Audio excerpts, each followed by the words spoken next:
A gente tem falado muito aqui na escola que a gente está vivendo uma crise civilizacional.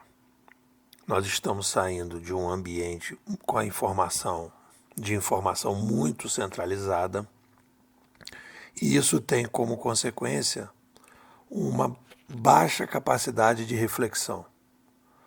Não só porque não há necessidade, porque você está vivendo um mundo mais ou menos mais homogêneo e uma estabilidade. Então a gente vai se habituando a determinado tipo de consumo de conteúdo. Um consumo de conteúdo em que não faz muita diferença para a tomada de decisões. Eu estava lendo o Taleb, e foi o motivo desse artigo, e lá pelas tantas o Taleb fala que ele, no livro Cisne Negro, ele fala que existem cisnes negros positivos e negativos. E ele fala isso em 2 ou 3 parágrafos, não detalha, não cria uma tabela, não faz uma comparação entre os dois conceitos. E olha só, o título do livro é Cisne Negro. Aí ele vai falar de cisne negro positivo e negativo.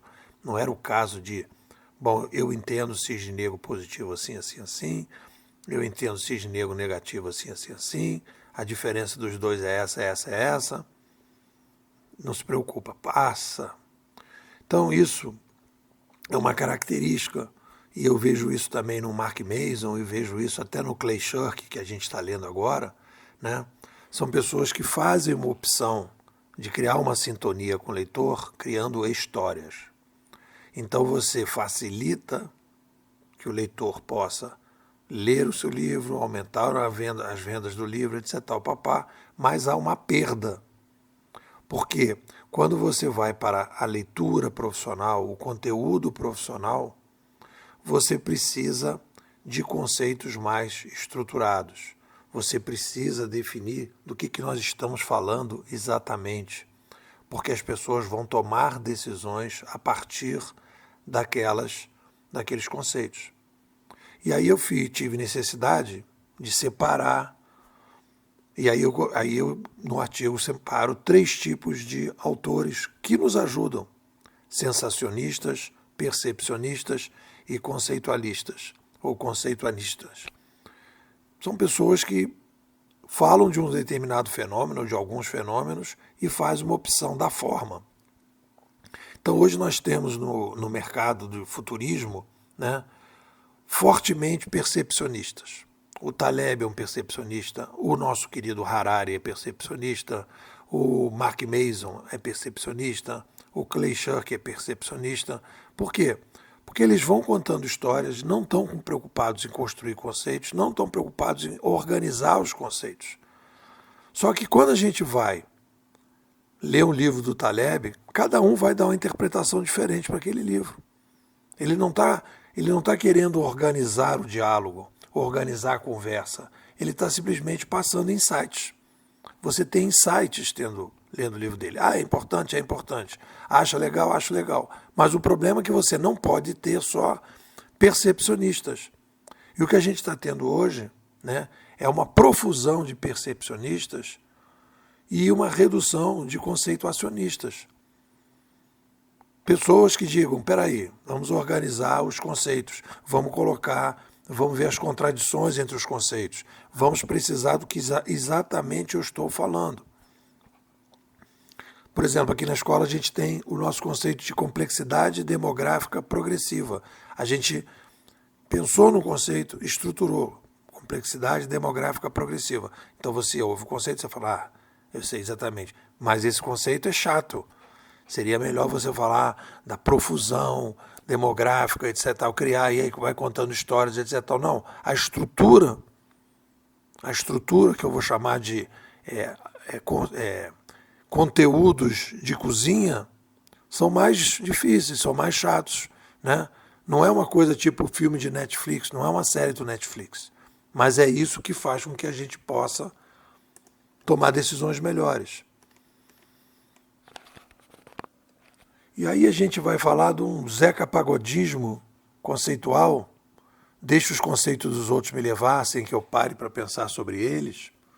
E a minha experiência de aula é o seguinte, A melhor coisa é quando alguém diz, eu nunca tinha parado para pensar nisso. Então você já está começando a influenciar a pessoa. Qual é o papel de um mudancista, de um futurista mudancista, quando ele vai trabalhar a mudança das pessoas? Ele vai questionar a forma que a pessoa, determinados conceitos que a pessoa tem. Essa pessoa, ao questionar um conceito, vai questionar uma narrativa, e ao questionar uma narrativa, vai questionar a forma como ela está fazendo as coisas. Então, quando a pessoa diz assim em sala de aula para mim, poxa, Nipô, depois da sua aula eu saí da caixa, eu falo, não, você não sai da caixa. Você escolheu outra caixa. Então, no momento que eu começo a questionar um conceito de senso comum que todo mundo usa, que é sair da caixa, e você diz, ninguém sai da caixa, nunca se sai da caixa, o que você faz, na verdade, é escolher uma caixa melhor, a pessoa dá aquela parada. Então, se você deixa que a pessoa fique falando sair da caixa, ela vai continuar achando que a inovação é um dia tomar uma pílula, um crack, cheirar o crack e no dia seguinte voltar para o mesmo lugar. Coisa que não é assim. A pessoa tem que mudar os conceitos. Mudando os conceitos, muda-se a narrativa, e mudando a narrativa, muda a forma de agir. As pessoas, então, quer dizer, o passo número 1 da mudança é a revisão dos conceitos por conceitos mais consistentes. E às vezes os percepcionistas não ajudam nessa direção.